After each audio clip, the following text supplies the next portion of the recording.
Ce sont au total 100 foyers améliorés mobiles et 100 autres fixes qu'ont reçu ces populations de Kabak. L'ONG Sauvons nos villes, à travers le projet de préservation et de protection de l'île de Kabak, sous financement de la fondation Osiwa, veut lutter contre la coupe abusive du bois en réduisant considérablement la consommation de bois dans les ménages. Aujourd'hui encore, on constate aussi qu'elle coupe assez de bois pour la cuisine. Raison pour laquelle on a décidé de fournir des foyers améliorés.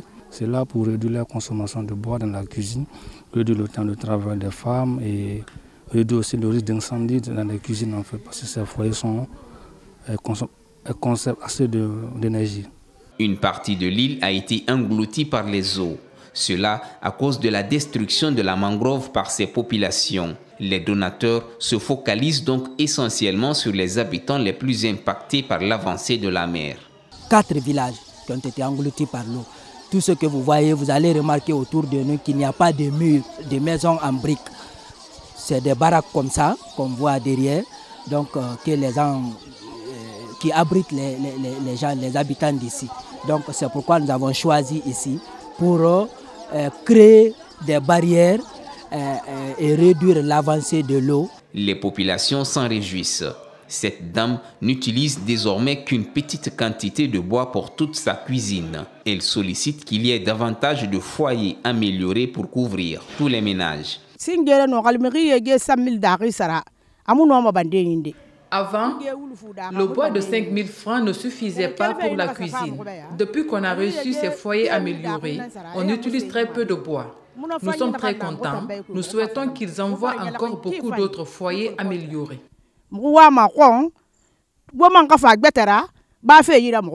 L'ONG Sauvons nos îles continue de sensibiliser les populations de Kabak sur les réels dangers de la coupe abusive du bois et l'importance de préserver l'environnement dans cette zone. L'Agence guinéenne de promotion des exportateurs prévoit d'accompagner l'ensemble des acteurs des différentes chaînes de valeur identifiées à mieux se structurer sous forme d'organisation interprofessionnelle. Une organisation devant favoriser la croissance des chaînes de valeur agricoles en Guinée. C'est comment organiser les filières à la base.